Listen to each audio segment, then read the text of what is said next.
Yeah, welcome to Smart Sheriff, Dumb Idea, the Wild West of government-assisted parenting. So we are going to be talking about a law that was approved in South Korea, right? And this first that we have to give you a little bit of background information, like how could something crazy like this happen? And then we'll go through first like the flagship application that we tested initially, which was Smart Sheriff, then some more work that we did on Smart Dream, and then there's other similar apps by mobile operators that we also took a look at a little bit more recently. And then where do we go from here after all this work, right? So in this talk, we will have some insight about South Korean culture and politics. We'll see some basics in Android reversing that were helpful for us for doing the test, and then some difficulties in the ethics of disclosing issues, like the whole problem of disclosure, right?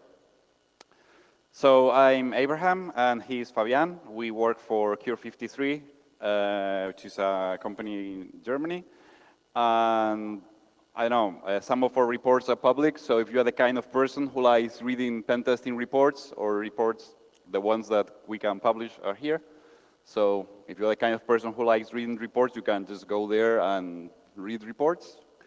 And some of you might maybe know my name from OWASP OWTF, the Offensive Web Testing Framework, which is an OWASP flagship project. If you are interested in that, just go to this URL, put this in your browser, and you can try it and play with that. So now Fabian will tell us how all this crazy stuff happened. Okay, so this whole project started because a privacy and digital rights group from South Korea called Open Net Korea heard about this law, and were very worried about what that could mean for the children in South Korea. Then Citizen Lab, they are from the university in Toronto. Every year they have a summer institute that's like a short few-day conference where they meet and talk about privacy and surveillance issues all around the world. So they had the Smart Sheriff and this new law from Korea as one of their projects, and we then joined their force to do the technical analysis of these mobile application.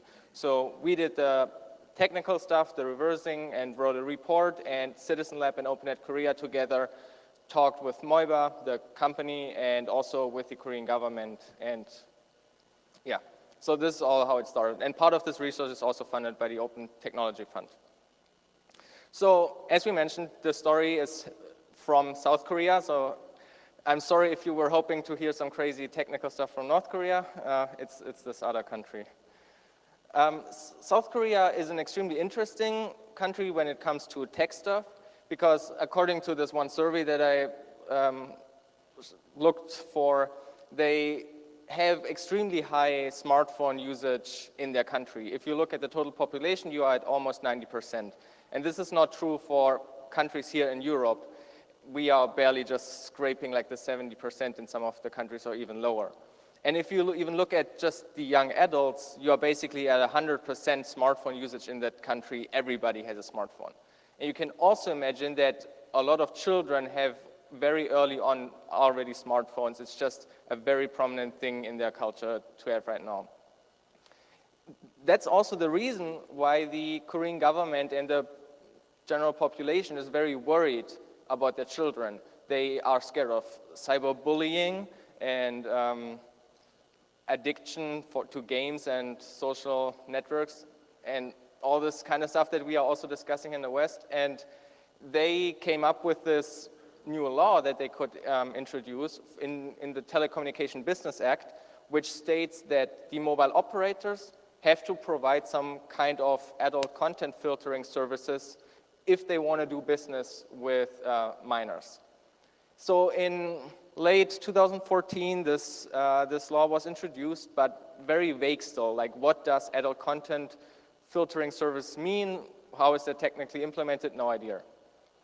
A little bit later, a few months in early 2015, they added a few details to this law, but again, not very technical. Just, for example, here one excerpt stating that if the if the service or the app is not working for 15 days, if somebody has disabled it, the parent has to be notified, for example. So very high-level abstract law and rule about this, still not very technical what that really means. But we do know how this practically, what the practical result of this was, and that's basically that now you have a mandatory application that is installed on the phones of the children and also the parents if they are buying a phone. And there's also no opt-out for it. So even if a parent says, I don't want to do this, I don't want to install this, I trust my child, there's no opt-out in the law. They have to still install this. And that makes this application a very interesting target because basically you have a whole country, the children of a whole country exposed by an application that could potentially be very harmful. And here's a photo in front of a Korean phone store where they are informing the public about this new law, that they are now obliged to provide these filters and this blocking services, that the apps have to be installed on the child's phone, and then some of the details like alerting the parents after 15 days if it was disabled and stuff like these high-level rules that are mentioned in the law. And also, a direct result of this law is that the Korean government, or the Communication Commission to be exact, funded a public company, the Mobile Internet Business Association, with over $2.7 million to develop the go-to application, and that is Smart Sheriff. And when we look at the results shortly, it's kind of crazy how much money they spent on this application and what they got with that. So to the defense, I guess a lot of money also goes into call center hotlines for concerned parents to call and all these other services around it. But it's really scary what the result for $2.7 million is. So Moiba developed actually two applications. One is Smart Sheriff and the other one is Smart Dream. And Smart Sheriff is the one that is mandatory by the law and is the one that is most prominently installed on the most phones by the children. And so that is what we mainly had to look at. Smart Dream is this other service and application that Moiba offers. It's not mandatory by the law, but we also had to look at it because it's very tightly put together with Smart Sheriff. You will later see they have basically the same login screen and stuff like this. So it's also something that parents may choose to install, and that one was even crazier. And of course, because of this law, the mobile operators are obliged to provide this filter, so they also have their own apps, but they were not very prominent, but they now gain traction because Smart Sheriff is kind of a decline, at least we hope so. You can also see how happy people are about these applications. And towards the end of this presentation, we also show some of the research we have done on these ones. So let's start with Smart Sheriff, right?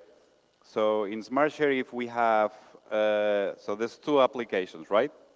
It's really one application, but there's two possible usages. So you have the parent and the child.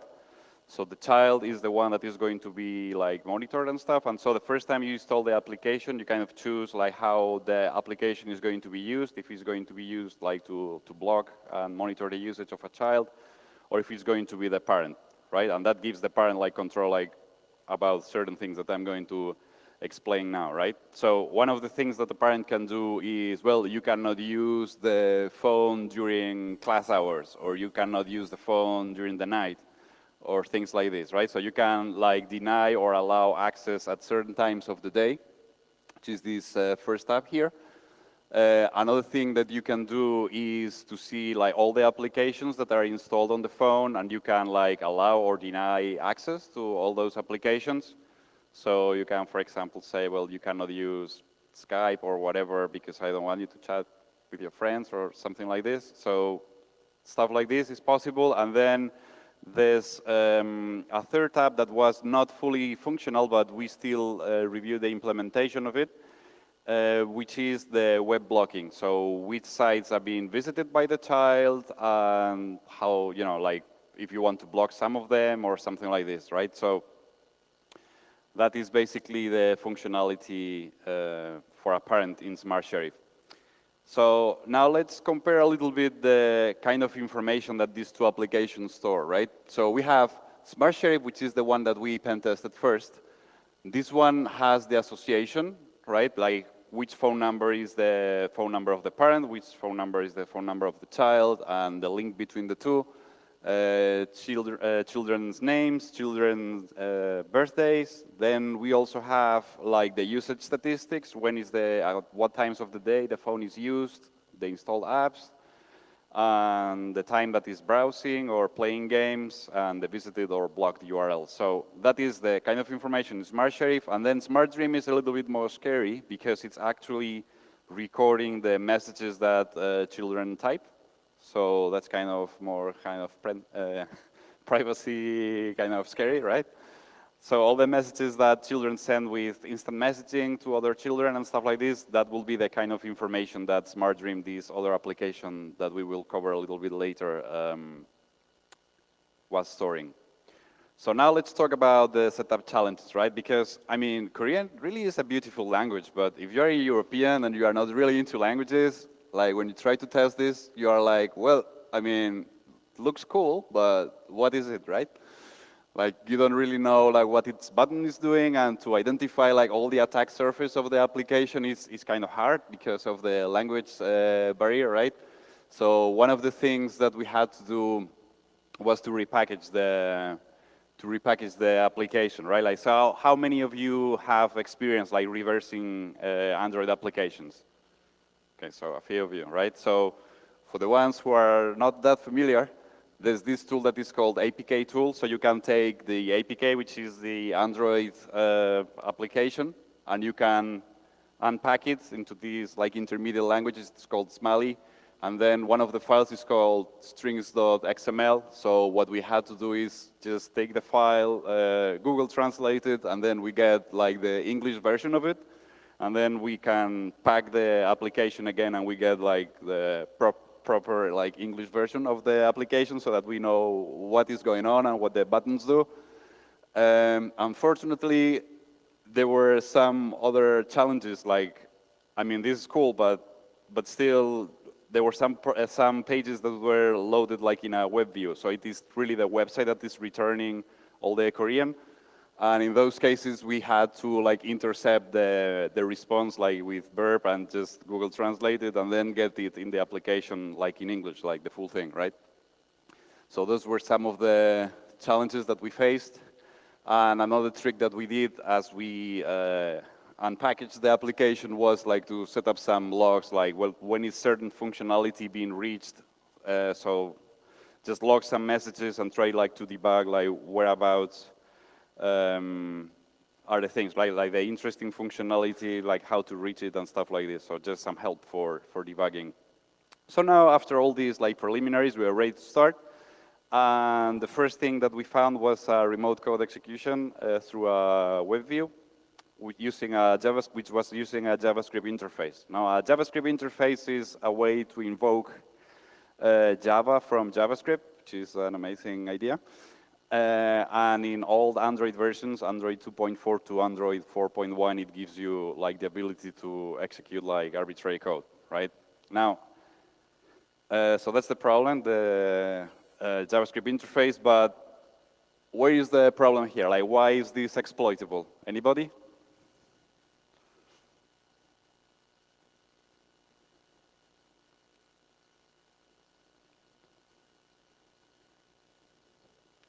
Nobody? Come on.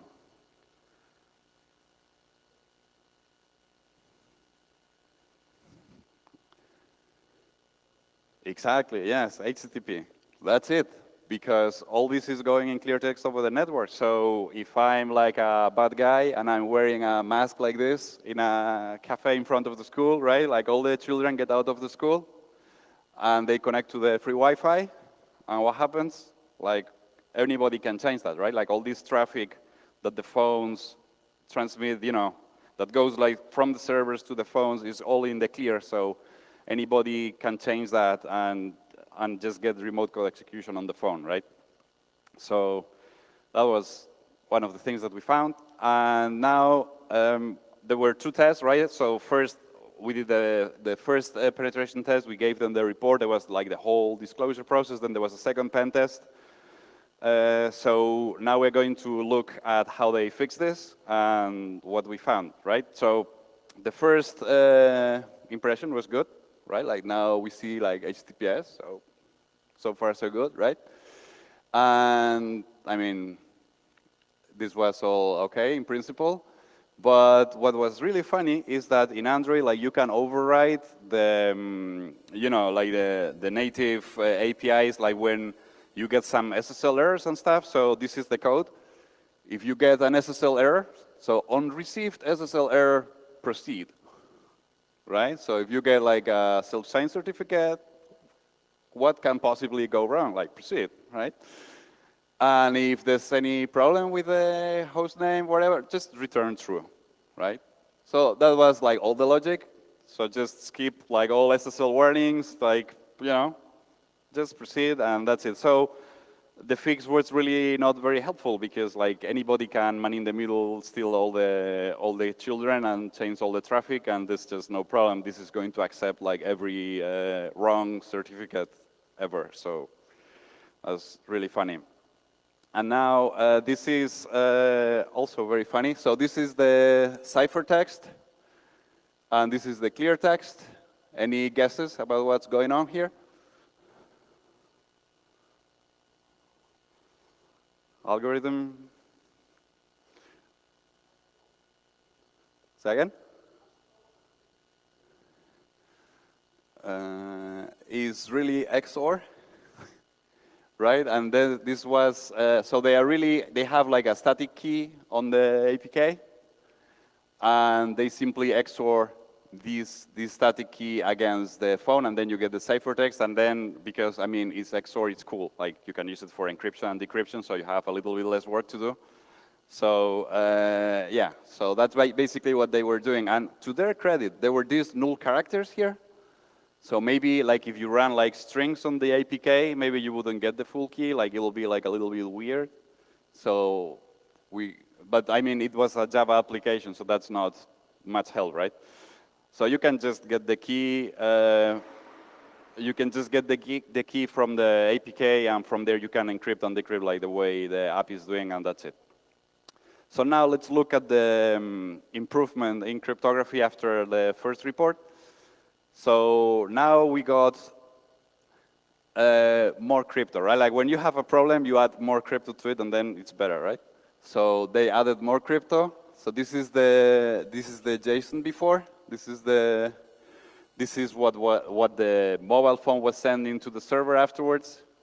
And now this one you can see is base 64. But what do you guess they were using? Any thoughts? So they were using AES, but again, with a key that was on the APK. So, I mean, anybody that has the APK can just get the key from the APK, and you can encrypt and decrypt the same way that the application is doing. So, just to recap all this crypto fail, so we have, this is the JSON, right? So you have the phone number, you XOR it with a key that is on the APK. Then you take all this JSON, you run it through AES with the second key that is also on the APK, and then you base 64 encode it. Then you send it on the wire with this SSL that I showed before that is going to ignore all SSL warnings. And then after all that mess, then the server is going to reply like in clear text. Okay? So just to recap, that this is like the whole design of the API. We thought it was really funny, right? So yeah, all this effort like for nothing, right? So now let me tell you a story. Let's pretend that there's a child in the class that is like really mean. Like he really wants to make the life of every other child in the class miserable. He wants to mess with every other child, right? He wants really to mess with them a lot. So thanks to Smart Sheriff, this guy has a bully API, an API that is cool for bully kids, right? For kids that want to mess with other kids. So I mean, and in general, like in life, you should always ask questions, right? Like when you ask questions, amazing things happen. Like sometimes maybe you don't get an answer, or you get a different answer than the one that you were hoping for. But most of the time, like amazing things happen when you ask questions. And this is a great example of that. So you ask Smart Sheriff, hey, Smart Sheriff, this is the child that I want to mess with.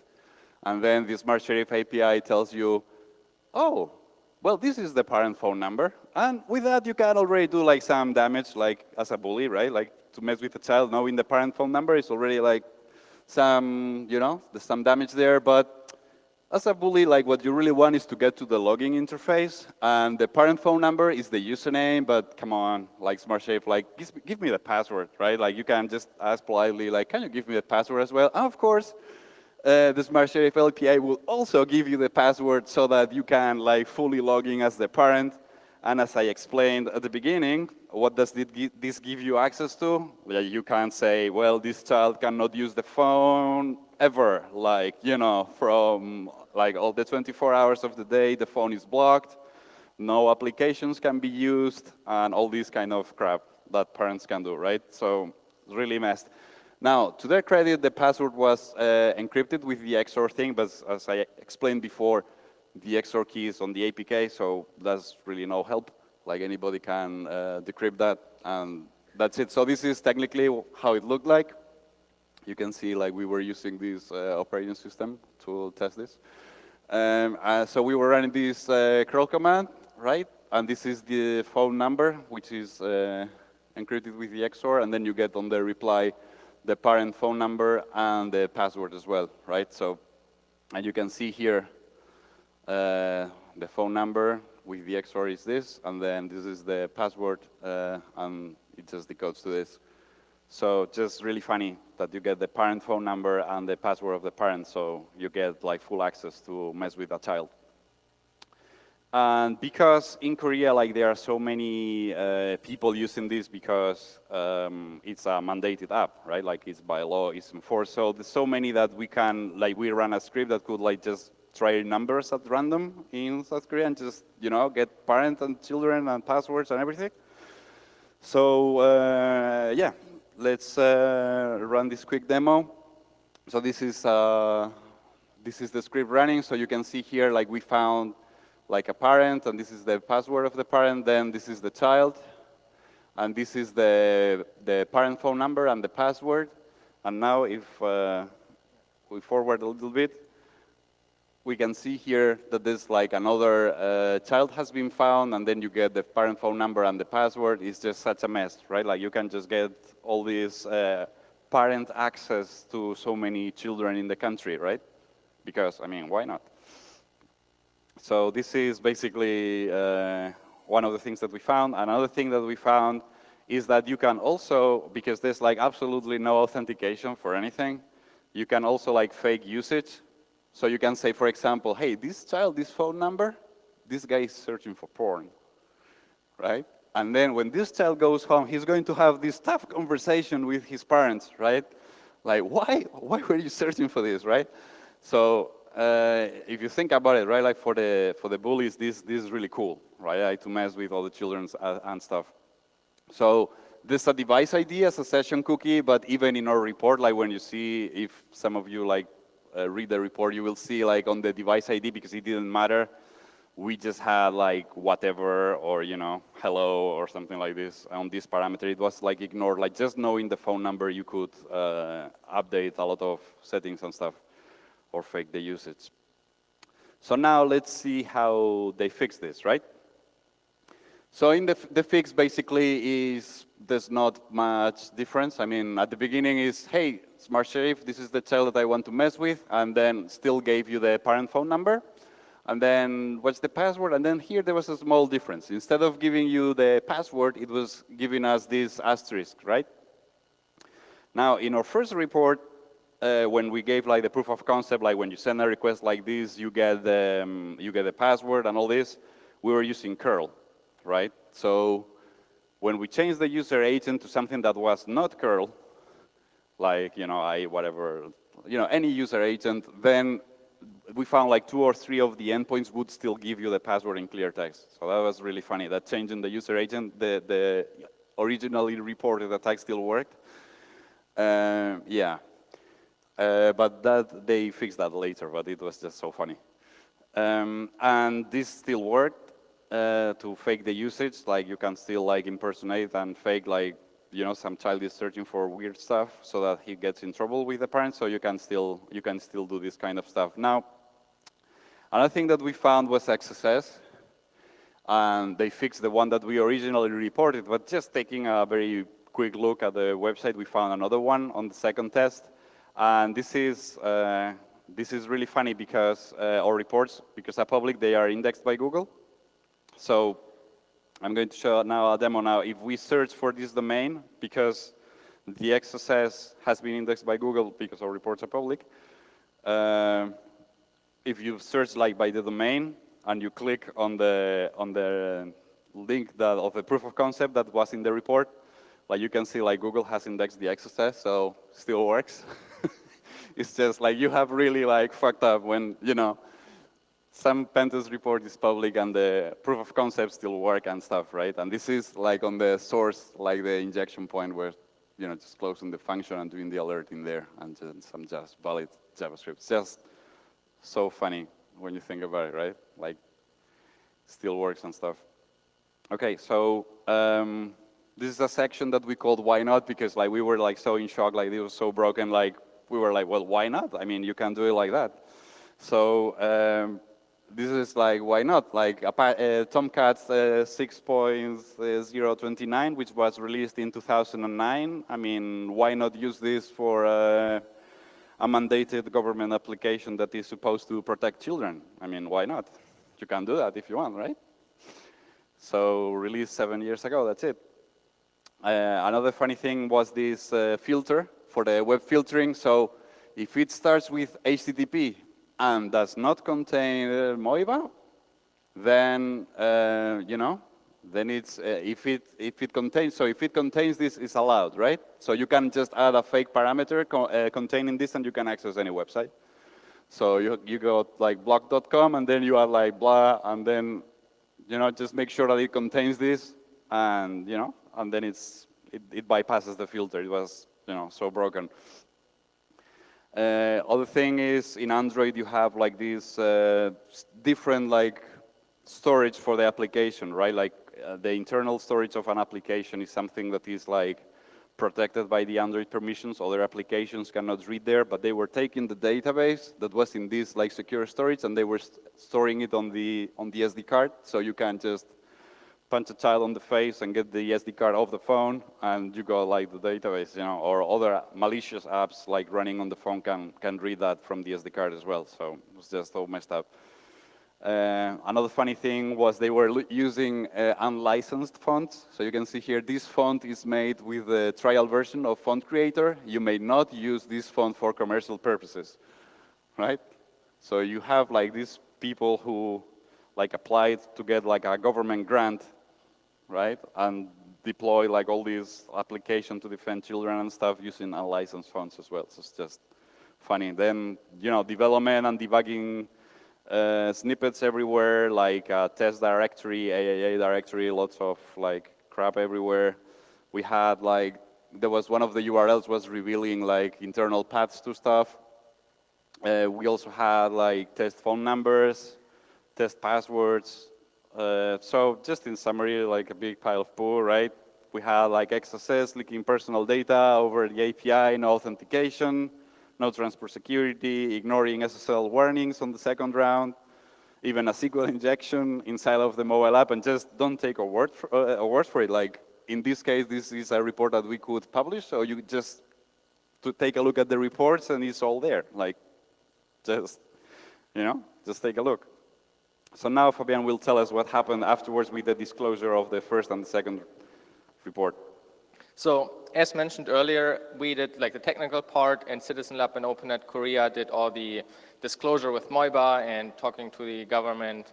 And this is the first report that they published. They're asking the question if the kids are all right because of this law and because of Smart Sheriff, and they are going over the findings and the implications that has and the risks for the children, hoping that that would get any change. So Moiba also obviously reacted, as we mentioned earlier, like they received this first report and fixed stuff. They also released their own press releases. So here's a press release where they are saying that they continue to improve security and use now SSL, reads like as if they are very proactive and if they are working and try to improve the application, and no mention at all that there were serious issues and no credits given to Citizen Lab or anybody who did any work on this, but just, I guess, to keep the customers happy. A second press release from them where they were even saying that they are going to deprecate the old API because that makes absolute sense in this case. This is so horrible, they completely have to redesign that. That's not, like, they cannot keep putting patches on that. So that made actually sense, but they are still like saying, sorry for the inconvenience, please update, and we continuously working on strengthening the security of the application. Again, sounds like as if they were proactively trying to fix everything and no mention of that there were serious issues found. Yeah. It also got some media attention. Yeah, it got it picked up a little bit, but the public outcry that at least Citizen Lab and OpenNet Korea were hoping for to get some political change did not happen.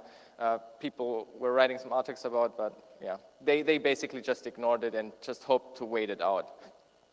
So we as researchers, we kind of felt like, oh shit, we gave Moiba just a free pen test, and we felt like this whole thing backfired. Instead of taking this whole thing down, we just told them now how they can fix the URL blocking bypass and all these things that we actually kind of want to get rid of at all.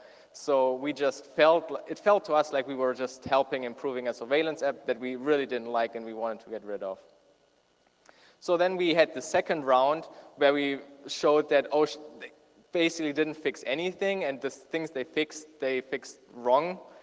So Citizen Lab published a second report where they're asking the question if the kids are still at risk, and going over the report and basically saying again, this is not a good idea what you have there, Korea, please change that. And then Moiba reacted and even pulled the application from the Play Store, where they were writing here a very whiny press release that they offered services for so many years for free and children are so at risk, but yeah, we decided to stop Smart Sheriff now and please move on to alternative applications. And we read news articles about that the Smart Sheriff app disappeared, and we were really stoked about it. We really celebrated. We thought we fought this war against this awful application and got rid of it. But then we realized that something shady was happening. And here, Citizen Lab added an update to their report. And it basically reads that, yeah, Moiba removed Smart Sheriff from the Google Play Store. But it looks like the API is still active. Okay, well, maybe it takes a while for them to shut it off. That's fine, you know, don't immediately cut everything off. I get that. But it looks also like that they republished Smart Sheriff under a different name called Cyber Safety Zone, and that appeared suddenly on the Google Play Store. And it looks like that they just did some cosmetic changes of that application, but otherwise it's the same thing. So let's have a look. So did we fail? Did we not take it down? This is a screenshot from the T Store, which is an alternative Android app store in Korea.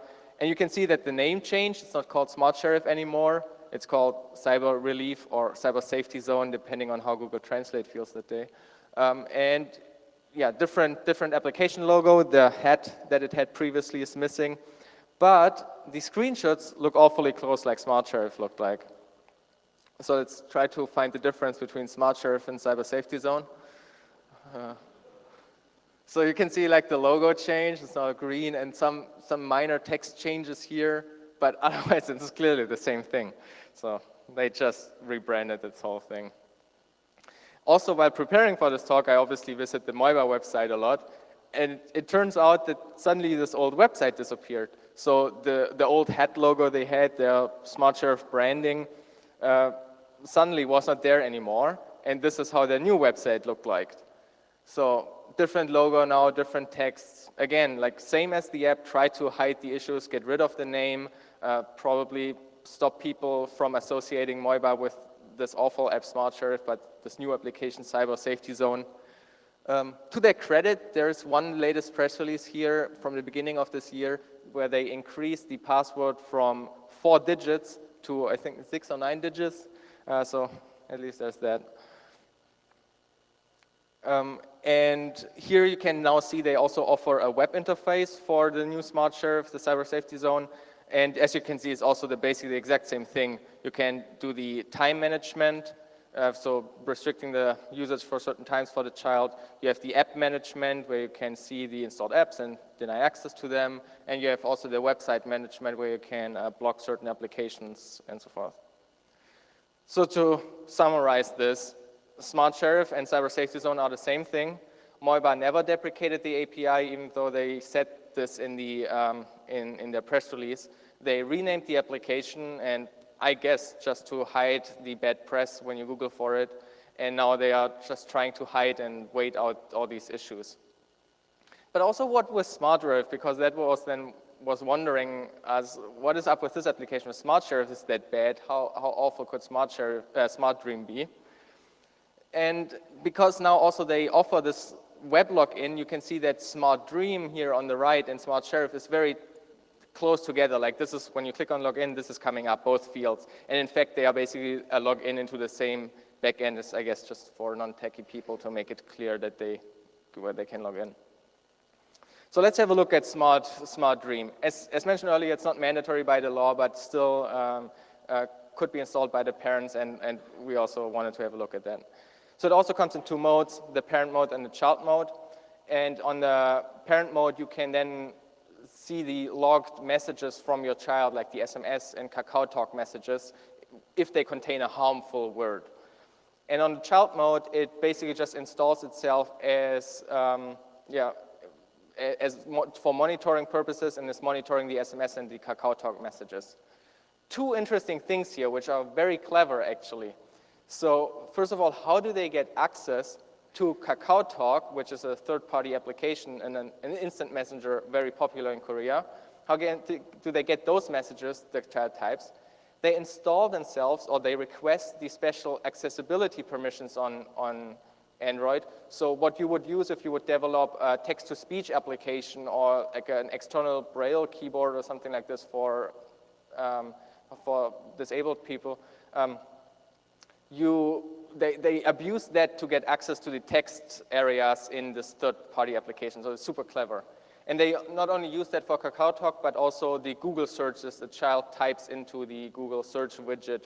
So also when they contain harmful words, they will get locked to the servers. And this is then how the web backend looks like. As you can see, like here on the left, this is Smart Dream and this is Smart Sheriff, so it's very close together. That's why it's also interesting, so maybe a lot of people will also use it.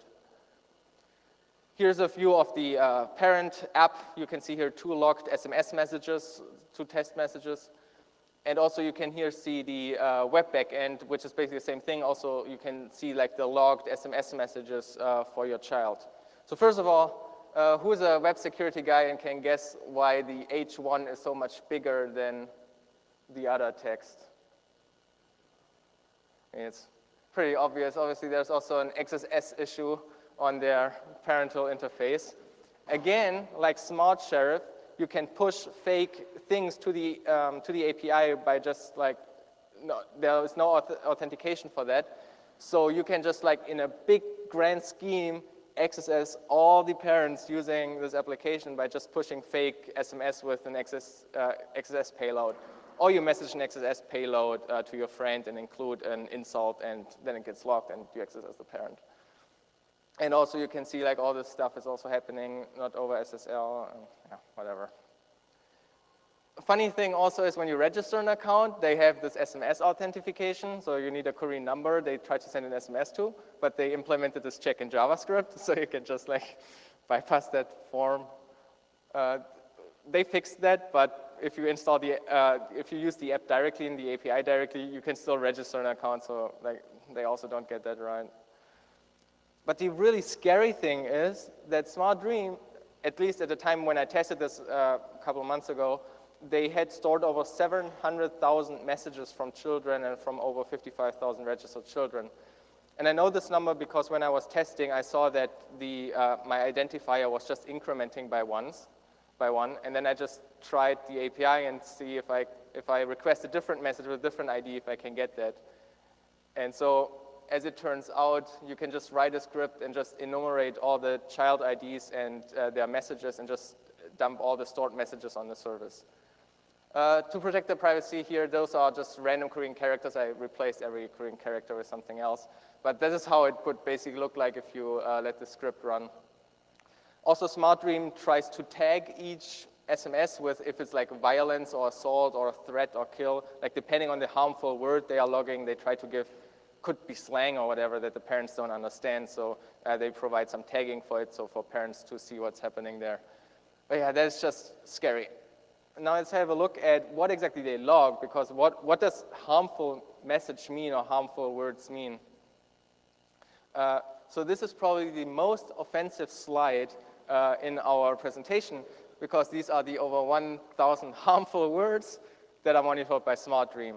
But if you start looking into what these words actually are, and you translate some of them, it's very troublesome what kind of words are included there. So first of all, obviously a child could have problems like with their parents being divorced or single parent. Like that is already very personal searches a child could do if they have trouble with that. But also for girls, like menstruation or words like multiculturalism or black history. What the fuck, why is that a harmful word to a child could search for? Or just literally sarcasm.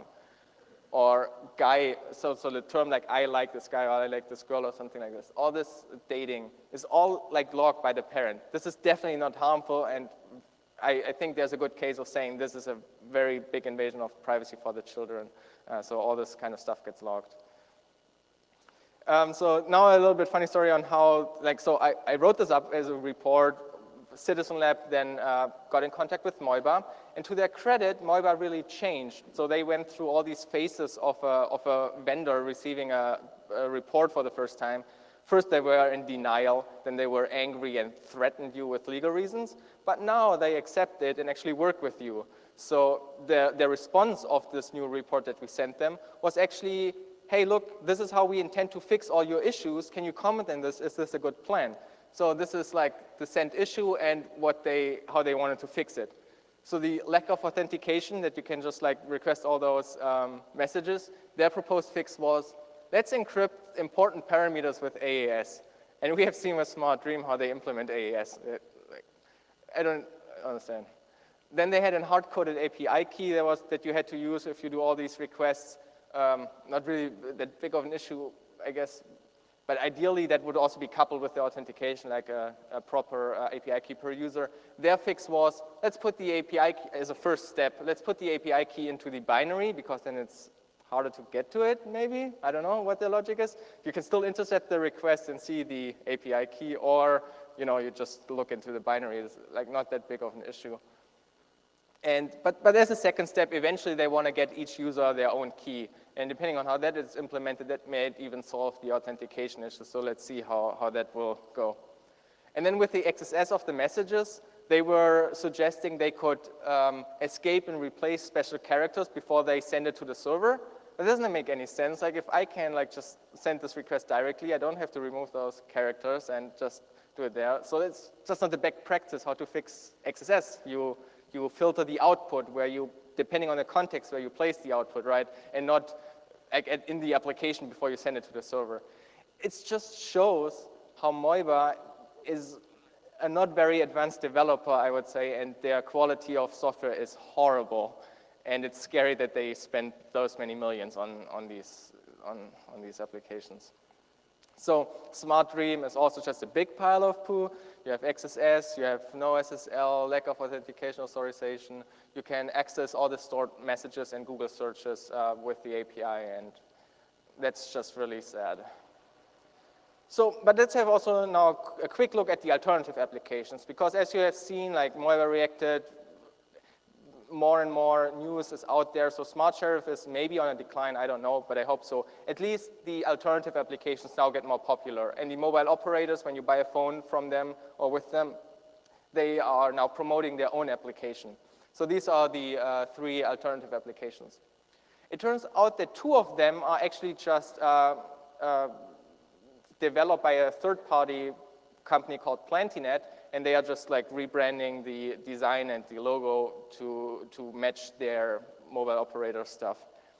Which is also funny because one of them had all the class names renamed and stripped, like basically obfuscated, so you don't really know which class is doing what, and the name was gone. But the other one still had the original class names in there, so we just used that one to analyze. That was cool. Also, there was a very personal, lovely message by Plantinet in one of the classes as a string to us, and it reads, damn you hacker, what is your benefit when decompile this app? Please don't disturb us. Here, yeah, and now you wonder, why don't they want us to look into this application? Like, what possibly could we find in there that they really don't want to get out there? So let's just let your fantasy build and think about what they could like have in there. And I'm not saying what's all in these 6 gigabytes of backup logs publicly available. So what's up with the third one? That one was actually a bit more annoying. That one was encrypted and obfuscated, so every string, I don't know what they used, but every string was heavily obfuscated, and they used a native binary, a library they are loading to deobfuscate the scripts. And now I want to show you 2 different approaches how you can defeat this obfuscation. First, a lame one, and then a cool one. So the lame one was mine. I just started an empty Android app and just did exactly what the application was doing. I just loaded the library, exposed the decrypt function, and just like decrypted all the strings. Works. I just use the obfuscation library against itself, and that gets me the result. The cooler approach that you can do is obviously that Jeff from Citizen Lab did. He really reverse engineered the binary. He analyzed the algorithm that is used to deobfuscate this long string, which basically has, you can derive a key from that and then decrypt the second half with that, and like just useless layers over layers to annoy you. And we found there, again, like no SSL use, no XSS, but we really didn't dig into these two different kind of applications too deeply because we mainly focused on Smart Sheriff. But just a very quick look, like a few hours during the Citizen Lab Summer Institute, we sat in the basement and looked at these alternative, and we immediately found all this crap. So, yeah. Okay, so a note for reflection. Yeah, so I would like you to, I mean, I know it's hard, right? Like after we show you like how broken all this stuff was, but just make an effort and just pretend for a second that all these applications were perfectly somehow secure. Like they had like absolutely no security flaw or anything, right? Would you, in this like hypothetical scenario where all the applications are magically secure, would you trust like any company or government to have a database with all this information necessary for the apps to work? And that information is phone usage statistics, what times the child uses the phone, what applications they're using, or a blog, the SMS, the IM messages that the child is sending, knowing the family associations, which phone number is the child, which phone number is the parent, the names and the birthdays of the children. Like, would you trust, like personally, any company or government, assuming that the applications were secure? Like anybody? Right, so the concept is flawed, right? Like even if the applications were secure, like the whole thing is messed up, right? So what is happening next, or what was like a little bit happening before? The Korean government actually, because of this research, introduced a new bill that adds an opt-out clause of this, so that parents can decide if they trust their child to not have to install these things on their phone. That is a good step, I guess, but there will still be so many parents that are not tech savvy or are not, like, they are not that privacy concerned that don't find this very important to themselves and will still have it, and we kind of want the Smart Sheriff thing gone. And this a little bit weakens the argument that OpenNet Korea has with the government, so that's, I don't know, maybe not a good solution, but at least a good step. It shows that the Korean government is seeing these issues and trying to find a solution they are happy with. OpenNet Korea also filed a constitutional complaint about this law, but a result is expected in 2 to 3 years. So we will see what the result will be there. And then again, sorry. And then this Open Korea sitting there and tries to, what could we suggest the government? And one thing they are thinking about, should we create some sort of regulations? What should a parental monitoring app have? What should be the features, and where exactly are the limits on what they are supposed to do and not to do? Because that clearly didn't happen with these applications that were developed there. There were no clear lists of what Moiva has to develop, and it was just like, just develop something, and they did it awfully. One could think, for example, if the government mandates an application like this, then let's make sure that, for example, there's no central server or something like this. That immediately eradicates a lot of the attack vector and possibilities for abusing an application like this. So they are working on this and thinking about what they could define in these texts. Yeah, so if you want to read a little bit more about this, you can read the official Citizen Lab reports. You can read what OpenNet Korea is writing on their website about it. You can find some news articles. So for example, this one is also about a smart dream, like what happens if you text the word beer and it gets logged for your parents to read. Well, thank you very much. Yeah.